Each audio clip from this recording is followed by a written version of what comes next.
Les titres de ce Code 9 Hebdo. Opération contre le travail illégal en Thaïlande, plus de 20 étrangers interpellés. Les Suisses encore à la une de l'info cette semaine en Thaïlande avec une nouvelle agression à Trang et l'affaire de Phuket qui se poursuit. Manifestation à Hua Hin contre des restaurants qui ont construit des terrasses sur la plage, voire au-dessus de la mer. Campagne Opération VAP à Bangkok, 10 000 cigarettes électroniques confisquées. Un vendeur de fruits thaïlandais propose de faire don d'un de ses yeux pour pouvoir rembourser ses dettes. Merci de regarder la chaîne Cap Thaïlande. Si vous voulez aider la chaîne gratuitement, il suffit de cliquer sur le bouton s'abonner. Juste après, cliquez sur la petite cloche et sélectionnez toutes pour pouvoir obtenir une notification dès que la chaîne diffusera une nouvelle vidéo. Tout de suite, place aux informations. Le bureau de l'immigration en Thaïlande continue ses opérations contre le travail illégal. Et cette semaine, deux bureaux qui ont l'habitude de communiquer, celui de Phuket et de Surat Thani, ont donné les résultats de leurs dernières opérations. Résultats qui peuvent impressionner. À Phuket, 16 étrangers ont été interpellés ces derniers jours. Un Roumain a été arrêté pour avoir proposé des forfaits touristiques. 3 Chinois ont été arrêtés pour avoir travaillé sans permis de travail. 3 Russes ont été arrêtés pour avoir exploité une entreprise de location de véhicules sans permis. Un Russe a été arrêté pour avoir ouvert un magasin de marijuana sans permis. Il est aussi accusé de travailler sans permis lui-même et d'exercer un emploi réservé aux Thaïlandais. Un autre Russe a été arrêté pour avoir tenu un autre magasin de marijuana sur l'île de Phuket. Un Britannique accompagné de 3 femmes birmanes a été arrêté pour avoir travaillé sans permis de travail. Encore un Russe qui lui a été arrêté alors qu'il travaillait comme interprète dans un bureau de change sans permis de travail. Un Kazakh a été arrêté pour avoir travaillé comme chauffeur sans permis de travail. Et un Britannique de 34 ans a été arrêté sur un parking. Il est accusé de travailler comme guide, une profession en Thaïlande réservée exclusivement aux citoyens thaïlandais. Et alors, du côté de la province de Surat Thani, là, c'est au moins 8 interpellations dans 2 dossiers. Premier dossier, c'est une Norvégienne de 56 ans. Elle a été arrêtée sur la jetée de Tala à Surat Thani. Elle venait de déposer 2 clients de son hôtel situé sur l'île de Koh Phangan. Elle fait désormais face à des accusations pour avoir transporté des clients dans son véhicule, violation de la loi thaïlandaise qui interdit aux étrangers de, entre guillemets, faire le taxi. Toujours à Koh Phangan, là la police a inculpé une Américaine pour avoir dirigé une crèche sans licence. 7 étrangers ont été trouvés travaillant sur le site sans permis de travail. Une Ukrainienne, 2 Israéliennes et 4 femmes birmanes. Les policiers ont vu sur place 20 enfants âgés de 3 à 5 ans, tous des étrangers.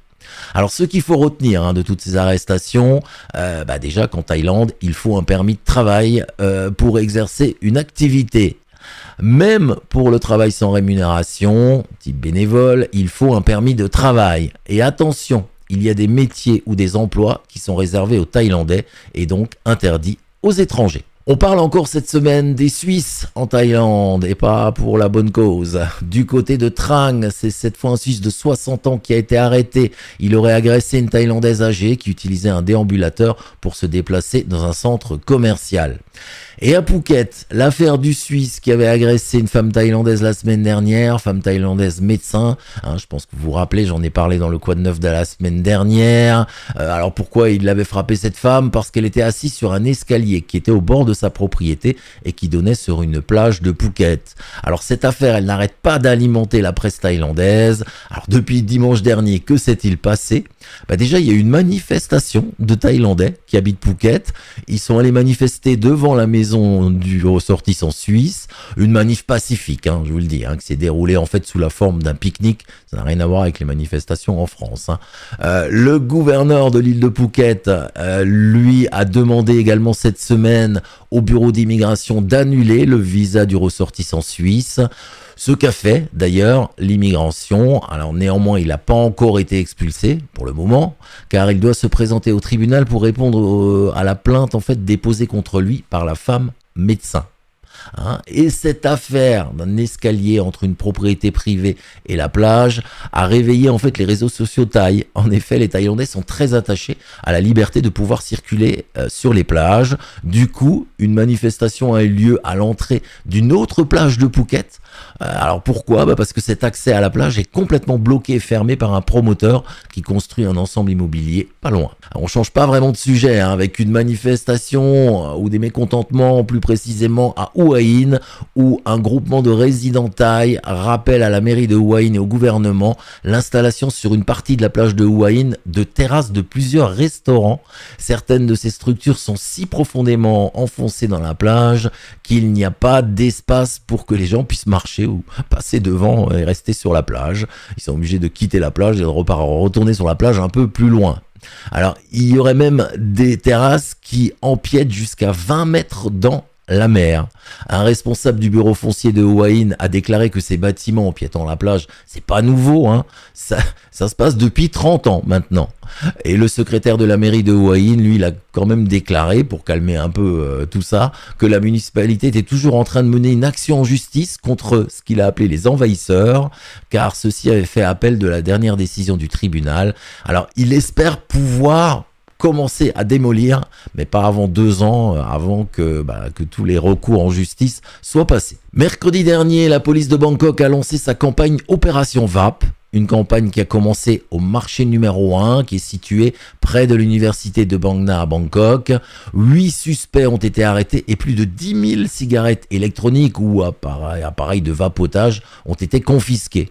Les enquêteurs auraient découvert des cigarettes électroniques et des appareils de vapotage vendus sur 14 stands du marché.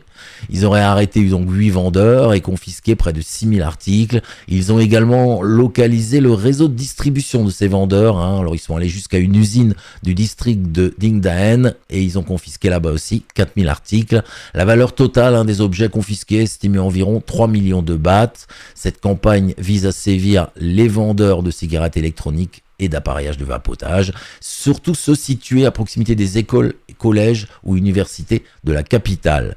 Je rappelle que les cigarettes électroniques, les appareils de vapotage sont interdits en Thaïlande. Les consommateurs déjà ont des risques d'amende. Les vendeurs, eux, risquent jusqu'à 3 ans de prison et une amende de 60 000 bahts.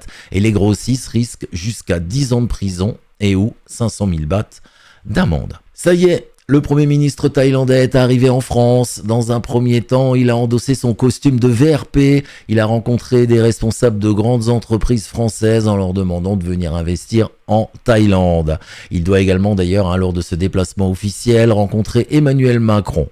Et il a également décidé de se rendre à Cannes, dans le sud de la France, afin de participer au MIPIM, c'est le Global Urban Festival, un marché international des professionnels de l'immobilier. Il prononcera même un discours sur le thème « Meilleure infrastructure à une époque de risque, de pénurie et d'urgence ». Histoire triste, très triste même à Bangkok, puisque des journalistes ont découvert un vendeur de fruits thaïlandais de 57 ans qui propose de faire don d'un de ses yeux pour pouvoir rembourser ses dettes. Interrogé donc par un journaliste local, le vendeur de rue a déclaré que son œil était vraiment à vendre et qu'il n'avait pas inventé cette histoire pour susciter la sympathie du public. Le fruitier fait donc partie des plus de 150 000 Thaïlandais, 150 000 endettés après avoir emprunté de l'argent auprès d'usuriers à des taux d'intérêt élevés. Et je rappelle quand même que le commerce d'organes est illégal en Thaïlande et plusieurs lois et réglementations ont été adoptées pour empêcher de tels actes. Le festival de musique de Pattaya, ça y est, c'est démarre, c'est parti ce week-end. Alors, au centre, avec la scène du centre de la plage de Pattaya. C'est parti et bien parti, ça va se dérouler tout au long du mois de mars. Je vous laisse avec la bande-annonce. Alors ça a lieu chaque week-end, les vendredis et samedis soirs. Donc la semaine prochaine, je peux déjà vous le dire en avance, c'est sur la plage de Jomtien. Voilà, ça permet de passer du bon temps en musique, surtout que c'est complètement gratuit. Donc il faut en profiter également. Voilà, c'est la fin de ce Quad 9 Hebdo. Je vous souhaite une bonne continuation sur la chaîne. Et comme de petites traditions maintenant, on finit avec la météo à venir de ces 3 prochains jours. Salut à tous.